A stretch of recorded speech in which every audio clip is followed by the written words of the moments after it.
Welcome back to another episode of Into the Depths of Mystery.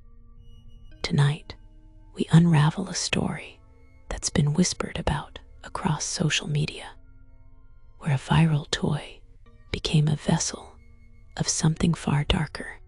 This story comes to us from a listener named Liza, who never believed in ghosts or curses until one strange encounter with a doll changed everything. So turn down the lights, sit back, and listen closely, because this is the story of the Labubu doll. I never believed in hauntings, ghosts, demons. They all felt like exaggerated bedtime stories for people craving fear in a safe way. I'm a practical person. I work long hours. I live alone in a small apartment complex, and the supernatural just wasn't part of my vocabulary. But everything changed the moment I brought the Labubu doll home. You've probably seen it online.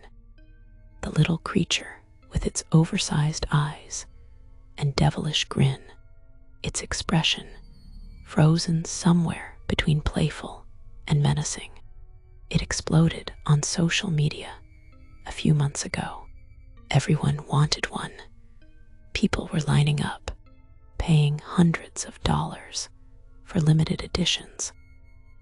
My niece was obsessed.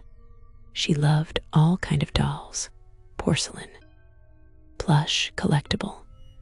Her 12th birthday was coming up, and all she talked about was how badly she wanted a Labubu doll.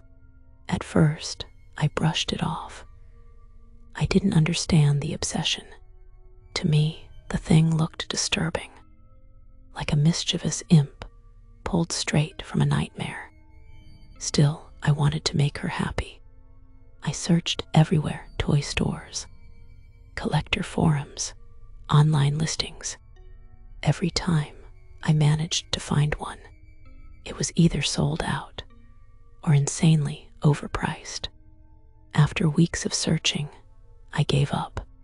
Then, one ordinary afternoon, something strange happened. I went down to the laundry room in my apartment building.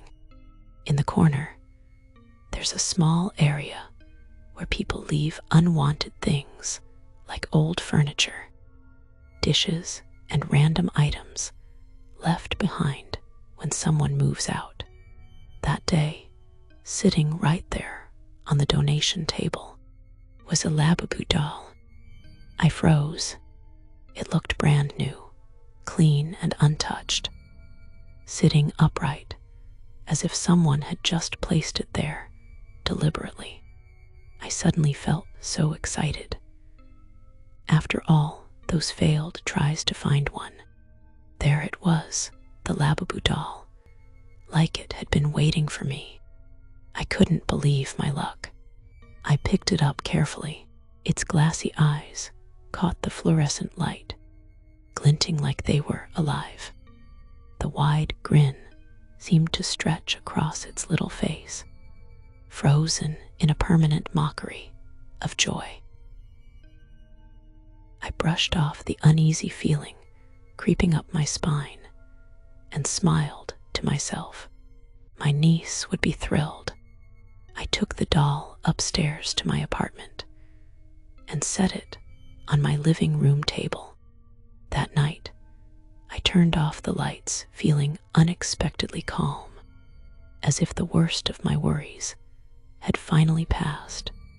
That's when I first heard the footsteps. At first, I dismissed it. My upstairs neighbors had dogs, and sometimes I heard them running around at night. But this was different. The steps were slower and heavier, almost deliberate. I tried to ignore it and went to sleep, but the sleep didn't come easy. Every time I closed my eyes, I felt watched. The air felt thick, the shadows in my room heavier than usual. I told myself it was nothing. Maybe I was just overtired. The next morning, I went about my usual routine: shower, coffee, getting ready for work. But when I walked into the living room, something made me stop cold. The doll looked different. Its clothes were dusty, and its once white face seemed smudged with gray streaks, like someone had dragged it through dirt. I frowned. I knew it had been spotless when I brought it home, but I brushed it off. Maybe I hadn't noticed the marks in the dim light last night. I went to work, trying not to think about it.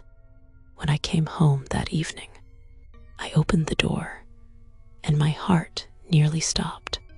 My apartment was in chaos. Chairs overturned, drawers open, cushions torn from the couch. Everything is scattered, broken and misplaced. It looked like someone had broken in. I froze in the doorway, every nerve in my body screaming. But my door was locked. No sign of forced entry. I didn't even think. I just called the police. They searched the whole place, top to bottom. And then they said the strangest thing. Nothing was gone. No valuables, no electronics, just a mess. They left, and I stood in the middle of my living room, trembling. The doll was still on the table, untouched, sitting there smiling. That evening, I changed the locks. I didn't want to be alone, so I asked my friend Mia to stay over. We had a quiet dinner, trying to laugh off the whole thing, convincing ourselves it was just some weird coincidence. But once the lights went out, the whispers began. At first, it was so faint that I thought I was imagining it. A soft, breathy murmur that seemed to come from the walls. Mia sat up and said, "Did you hear that?" We both listened. The whispers kept growing, like someone was murmuring right next to our ears, but we couldn't understand a single word. Then the footsteps started again, slow, steady, and definitely coming from inside the apartment. I held my breath. The air felt colder and stiller. We turned on the lights. Nothing. Everything looked normal. But the moment we turned the lights off again, the whispering resumed. That night, we didn't sleep at all. Morning finally came like a mercy. The first thing I noticed was the doll again. Its face seemed darker now, smeared and almost burned around the edges. Its grin looked wider. I felt a knot of dread in my stomach. I told Mia that maybe this doll was cursed. She laughed, said I'd been watching too many horror movies. She thought maybe someone had planted speakers in my apartment as a prank, but I couldn't imagine who would do that or why. Mia left for work, promising she'd come back that evening so we could figure it out. I decided to stay home. That day felt endless.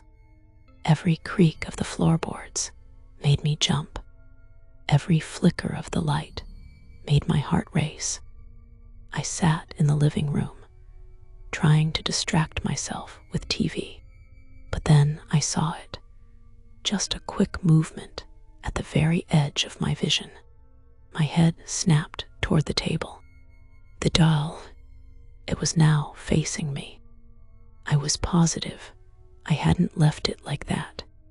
I just kept staring at it, feeling my heartbeat thudding in my ears. Finally, I got up, walked over, and turned it back around. Its painted smile seemed to mock me.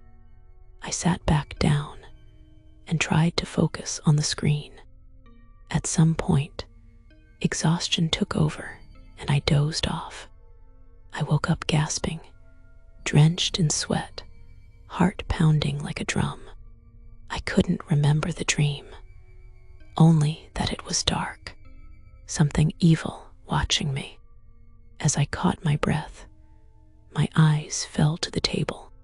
The doll was facing me again. That's when panic set in. I knew I hadn't touched it. I hadn't moved it. I went to the kitchen for water, hands trembling. When I turned around, I nearly dropped the glass. The doll was now turned toward the kitchen, its face fixed directly on me. My throat went dry. Every instinct screamed to get out. I grabbed my phone, called Mia, and told her what happened. She said she'd be there in half an hour. I couldn't stay in that apartment for even one more second. I rushed downstairs to the lobby and kept pacing, back and forth, waiting for Mia to get there. When she finally arrived, we went back up together. The moment I opened the door, I knew something was off. The air just felt wrong. It was colder, heavier. And then we saw it. The apartment was a disaster again, worse than before. Drawers pulled out, books shredded, the lamp smashed on the floor, and the doll, it was sitting on the table again. But now, its face looked different. Its smile had deepened, almost human-like. The eyes seemed darker, alive, reflecting something malicious. Mia went pale and said, "What is going on here?" I didn't let her finish. Something inside me just snapped. It wasn't just fear anymore. There was anger too. I grabbed the doll. It felt cold and stiff, almost like a real body. And then I just started tearing it apart, over and over, until it wasn't even a doll anymore, just scraps. My hands shook as I shoved the pieces into a garbage bag. I looked at Mia and said, "Let's go. We have to get rid of this." We drove miles away to a dumpster behind an old industrial lot and threw it in. That night, the apartment was silent. No whispers, no footsteps. For the first time in days, I slept. The next morning, everything was exactly as I left it, peaceful and still. It stayed that way for weeks, and I kept telling myself it was over. But sometimes, late at night, when the building goes quiet, I swear I can still hear faint footsteps in the hall, soft and distant. Maybe it's just my imagination. Maybe it's just the neighbors. That is the end of Liza's story. Thank you for listening to today's story. If you enjoyed this episode, don't forget to like, comment, and subscribe for more horror, mystery, and true encounters from Into the Depths of Mystery.